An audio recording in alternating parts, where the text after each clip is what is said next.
Hello everyone. In this video, we're going to be taking a look at an article from NPR that was published on January 10th and is written by Nita Totenberg. And basically, the article here, they're hoping, even though they realize the fact that Chief Justice Roberts is more there to oversee as opposed to participate in the Senate trial for the impeachment, they're hoping that he'll help them with their bullshit because, you know, they blew their load a little early and they had nothing to back their impeachment bullshit in the House. It's based on feels and fallacy.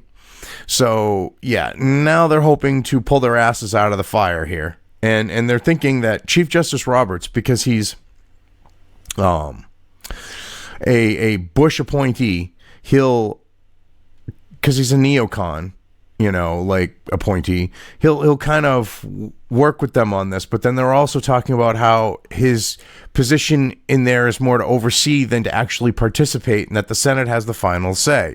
It's kind of funny, the conflict going on here with Nina. Anyway, let's get into the article. When the Senate impeachment trial of President Trump opens, the man in the center chair will be Chief Justice Roberts. His role is spelled out in the Constitution.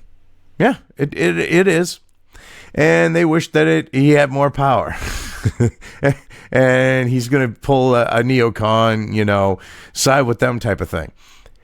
It says that the Chief Justice shall preside over the Senate trial of a president.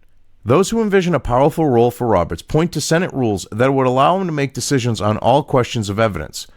In theory, at least, that might enable Roberts to rule on motions from the House managers seeking to compel the testimony from White House aides like former National Security Advisor John Bolton and others who have been blocked by Trump from testifying. Yeah, see, this is where they're grasping at straws. They're hoping that he'll rule on motions that will allow for stuff like that, which Trump wants them to testify. This is what's funny, is Trump's like, yeah, let him testify. And then like with Bolton, he's like, well, I might invoke executive privilege. And the thing is, did they ever think that he did that just to get them to spurg out more? To freak out and act, you know, like full on mentally retarded? I mean, seriously.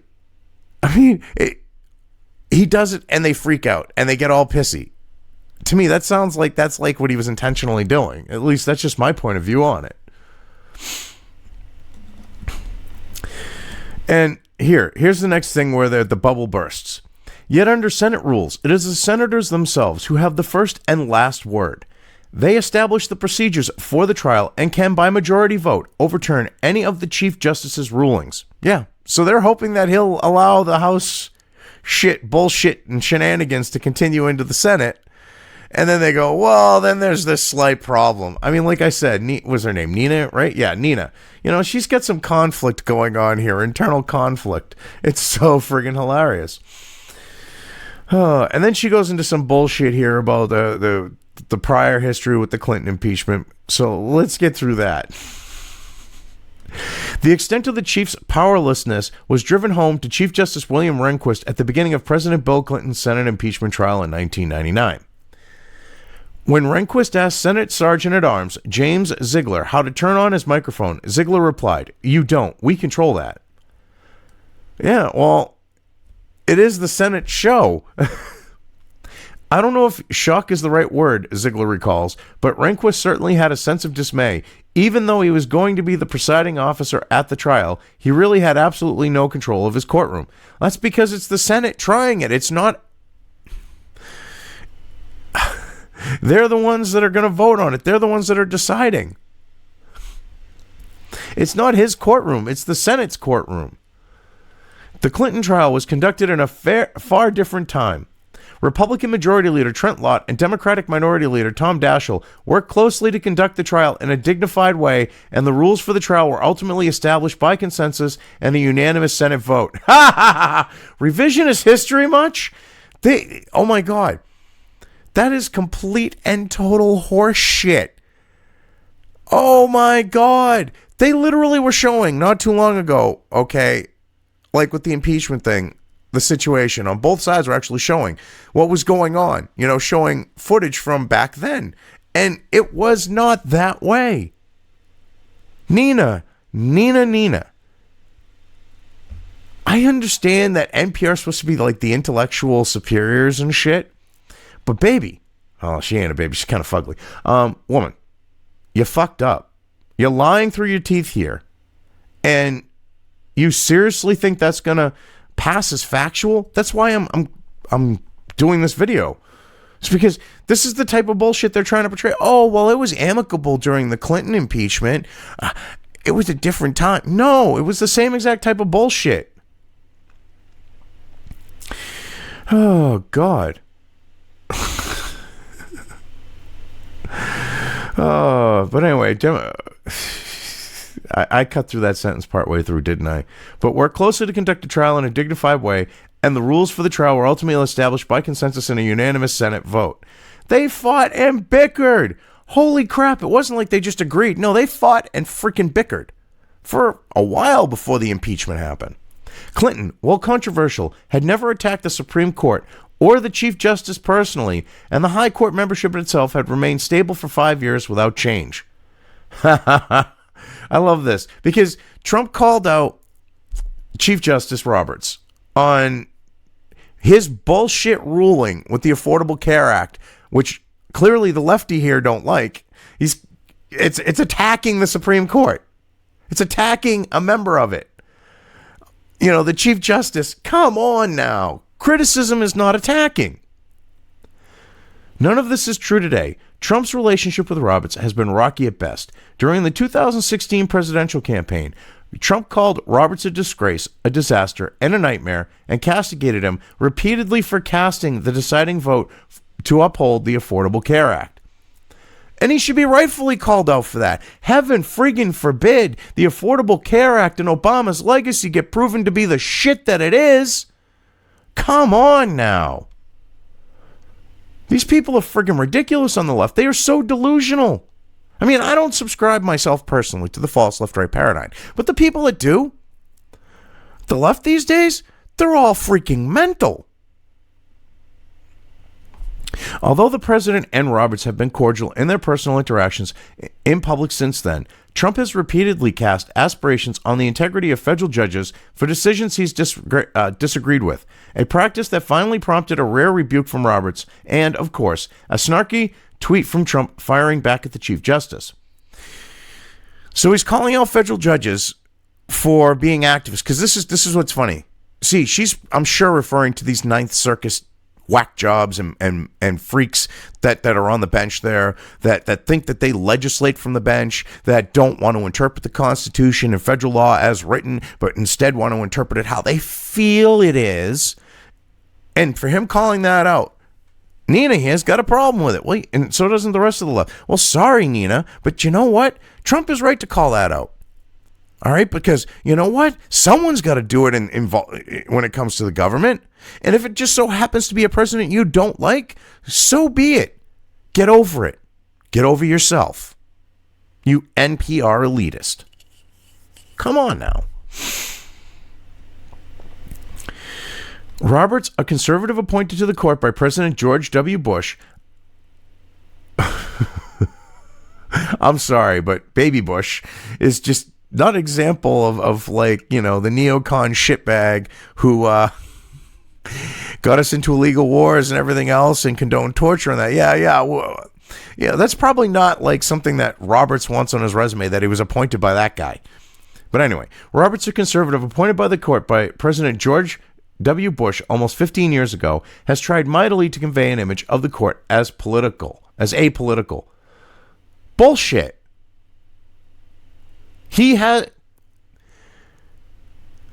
That's complete bullshit, because his ruling on Obamacare was political. All right, which maybe because the fact, hey, Scalia gets offed, I'm sorry, but, that's like the idea of Epstein. All right. Scalia didn't die in his sleep, of some natural cause thing. There's no way. I'm sorry. He's at a Democrat kingmaker's private little resort ranch thing. He doesn't feel well. goes to his room, keels over, and they expedite the body out of there so that there's no autopsy done. They get him embalmed to destroy any evidence. I mean, come on now. If you're Roberts, you might want to rule with that, rule the way he did, because you're like, well, shit, I could be the next one that gets offed. Type thing. I mean, now, mind you, this, I believe, actually took place before, but, Roberts, if they can take out a sitting Supreme Court judge, that's going to scare the rest of the members. If it shows that they're not safe. I mean, we're talking about powerful people here, and I'm just speculating there. That type of thing going on. I mean, you don't think that these people behind the scenes aren't going to threaten a sitting Supreme Court judge, or indirectly do it? Yeah, right. We're talking about a side of the political the spectrum. Okay, actually, it kind of goes on both sides of the neocon neolib thing, but it's more the neolib Clinton style thing. But we're talking about people who have anyone that's a problem for them all of a sudden have a double tap suicide. So I mean, or they die of natural causes in their sleep, and the bodies had all evidence that would show otherwise, destroyed by embalming or something like that. Just saying. As he put it last year, we do not speak for the people, but we speak for the Constitution. Our role is very clear. We are to interpret the Constitution and the laws of the United States and ensure that the political branches act within them. That job obviously requires independence from the political branches. Yes, but yet you made a political ruling regarding Obamacare. Pretty convenient that you're going to spout this shit when you're making political decisions. When the law clearly showed that Obamacare was, when the Constitutions clearly showed that Obamacare was unconstitutional. You sleazebag. Oh, it's apolitical. Nina's going to push this. Oh, he believes it's apolitical. Well, yeah, because you believe that unconstitutional decision, I'm sure, was apolitical. Oh, wait a minute. No, anything that rules in favor of the left is apolitical. Sorry, I had to correct the record. But that image has proved harder to maintain as the court, with the addition of 2 Trump-appointed justices, has swerved to the right with the promise of an even more dramatic conservative turn in the near future. Whoa, wait a minute. So putting constitutionalists on is swinging the Supreme Court to the right. Nina, are you kidding me, woman? Holy shit. Putting actual constitutionalists on. Not these activist judges like Ruth Bader, hopefully will die soon Ginsburg, okay? Pancreatic cancer. I mean, actually, you know what? She's probably already dead.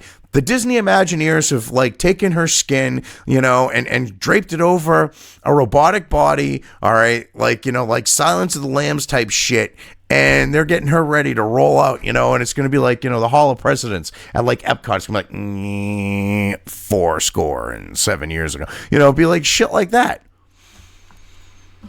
That's not moving the court to the right. This is ridiculous. It's bringing the court back towards constitutionalism. There's a freaking difference. And with this idea of the promise of even more dramatic conservative turn in the near future, it looks like Nina here isn't counting on Ruth to last much longer. Oh, too bad, so sad, as Hard Bastard would say. Oh. Even as Roberts will be presiding over the Senate trial, he and his fellow justices are hearing a series of blockbuster cases this term on issues as diverse as abortion, LGBTQ employment rights, a major immigration case involving the potential deportation of 700,000 Dreamers, and even a series of cases in which Trump is seeking to block subpoenas of his financial records. With that menu dominating his day job, it is unlikely that Roberts will want to insert himself as a major player in their impeachment trial. Aw, too bad, so sad. But this idea of, all right, series of blockbuster cases, all right, issues on diverse abortion, because, all these people, they're the overwhelming majority of the country supposedly for abortion. If that was the case, you would not see the pushback against it that you do. But, they're hoping that the court will rule on something like that in their favor.